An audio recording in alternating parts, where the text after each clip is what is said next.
واقعہ اور اس پر ملنے والے مدنی پھول بیان کرتے ہیں۔ سیگمنٹ ہے یادگار واقعہ۔ برکات رمضان، برکات رمضان۔ الحمدللہ رب العالمین والصلاة والسلام علی سید الانبیاء والمرسلین، اما بعد فاعوذ باللہ من الشیطان الرجیم، بسم اللہ الرحمن الرحیم۔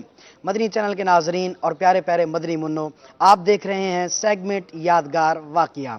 آج انشاءاللہ ہم ایک بہت ہی خوبصورت واقعہ سنیں گے۔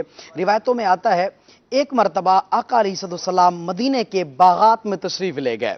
جب آقا علیہ السلام مدینے کے باغات میں گئے نا تو وہاں پر ایک قافلے نے پڑاؤ کیا ہوا تھا، ایک قافلہ بیٹھا تھا جن کے پاس ایک سرخ اونٹ بھی تھا۔ آقا علیہ السلام ان کے پاس گئے اور ان سے جا کر کہا کہ تم یہاں کس لیے آئے ہو؟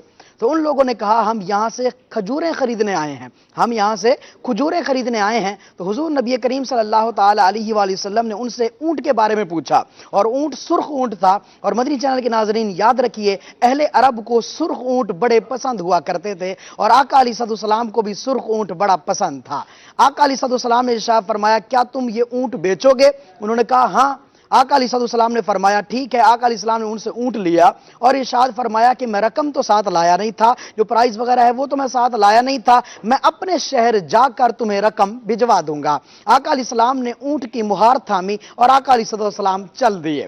آقا علیہ السلام جب جا رہے تھے وہ آپ کو تکتے رہے، وہ آپ کو دیکھتے رہے، جب تک آپ ان کو نظر آتے رہے وہ آپ کو دیکھتے رہے۔ جب آپ علیہ السلام ان کی نگاہوں سے اوجھل ہو گئے، اب انہوں نے آپس میں بحث و مباحثہ کرنا شروع کیا کہ جس کو ہم جانتے بھی نہیں اس کو ہم نے اونٹ دے دیا۔ ان میں سے ایک نے کہا میں تو اس کا چہرہ ہی دیکھتا رہ گیا۔ ان میں سے ایک نے کہا جب وہ بولتا تھا اس کے منہ سے نور کی شعاؤں کا ظہور سامنے والے پہاڑ کے اوپر جو ہے پڑتا تھا، اس کا عکس پڑتا تھا، یعنی اس طرح وہ آپس میں باتیں کرنے لگے۔ پھر ایک نے کہا یار وہ ہم سے ہمارا اونٹ جو ہے وہ لے گیا، وہ ہمیں دھوکہ دے کر چلا گیا۔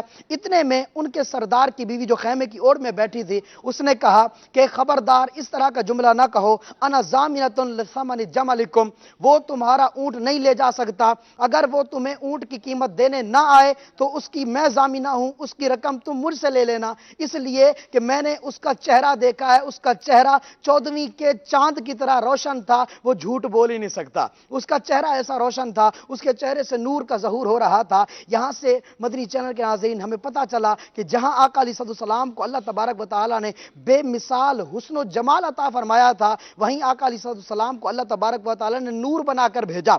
آقا علیہ السلام نور بھی تھے، آقا علیہ السلام بشر بھی تھے۔ مفتی احمد یار خان نعیمی رحمۃ اللہ تعالی علیہ نے یہ بات لکھی ہے کہ آقا علیہ السلام بشر بھی ہیں، آقا علیہ السلام نور بھی ہیں، لیکن آقا علیہ السلام کی جو حقیقت ہے نا وہ نور ہے۔ آقا علیہ السلام کی حقیقت نور ہے، تو آقا علیہ السلام کے نور کے حوالے سے ہمیں اس حوالے سے پتہ بھی چلا، اور آقا علیہ السلام کے حسن و جمال کے حوالے سے بھی پتہ چلا کہ اللہ تبارک و تعالی نے آپ کو کیسا بے مثال حسن عطا فرمایا تھا۔ اگر ہم بات کریں نا نور کی تو آقا علیہ السلام کا نور کیسا تھا؟ سیدہ عائشہ فرماتی ہیں رات کا وقت تھا، سحری کا عالم تھا، ادھر سے چراغ بجھ گیا، میں کپڑے سی رہی تھی، آقا علیہ السلام تشریف لائے تو آپ کا چہرہ اتنا نورانی تھا، اتنا روشن چہرہ تھا کہ آپ کے چہرے کی روشنی کی برکت سے میں نے سوئی کو ڈھونڈ لیا۔ یہ آقا علیہ السلام کے چہرے کا کمال تھا، یا آقا علیہ السلام کے نور کا کمال تھا۔ علماء کرام نے نور کی دو قسمیں کی ہیں، نور حسی اور نور عقلی۔ نور حسی وہ ہوتا ہے جس کو آنکھوں سے دیکھا جا سکے، جس کو محسوس کیا جا سکے، جیسے سورج کی روشنی ہے، جس طرح بلب کی روشنی ہوتی ہے، اس کو محسوس بھی کیا جاتا ہے، بندہ آنکھ سے بھی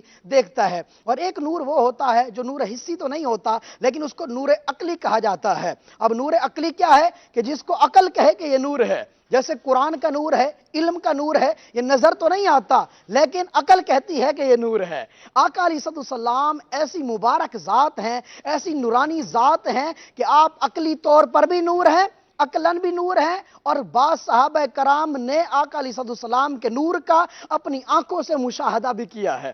مفتی احمد یار خان نعیمی رحمۃ اللہ تعالی علیہ نے آقا علیہ السلام کے عقلی نور ہونے پر دلائل دیتے ہوئے ارشاد فرمایا آقا علیہ السلام کا سایہ مبارک نہ ہونا یہ آپ کے نور کی علامت ہے۔ آقا علیہ السلام کے جسم منور سے، آقا علیہ السلام کے پسینے سے خوشبوئیں آنا، آقا علیہ السلام جس گلی سے گزر جائیں وہ گلی، وہ کوچہ، وہ محلہ، وہ علاقہ، وہ شہر جو ہے وہ خوشبو سے معطر ہو جائے، یہ بھی آقا علیہ السلام کے نور ہونے کی دلیل ہے۔ معراج کی رات آقا علیہ السلام کا زمہریر سے گزر جانا اور ایک ایسے مقام سے گزر جانا جہاں پر ہوا نہیں تھی، وہاں پر آقا علیہ السلام کا زندہ رہنا، یہ بھی آقا علیہ السلام کے نور ہونے کی دلیل ہے۔ اس طرح شق صدر کا واقعہ، آقا علیہ السلام کا سینہ مبارک چاک کیا گیا، آقا علیہ السلام کے مبارک دل کو نکالا گیا، اس کو دھویا گیا، لیکن آقا علیہ السلام بالکل زندہ رہے، یہ بھی آقا علیہ السلام کے نور ہونے کی علامت ہے۔ اور آقا علیہ السلام صرف خود ہی نور نہیں، آقا علیہ السلام جس چیز کو ہاتھ لگا دیا کرتے تھے، ٹچ کر دیا کرتے تھے، وہ نور بنتی نہیں بلکہ نور بانٹنے والی بن جایا کرتی تھی۔ جیسا کہ روایتوں میں آتا ہے، آقا علیہ السلام کی بارگاہ میں دو صحابی کھڑے تھے، کافی دیر تک باتیں کرتے رہے،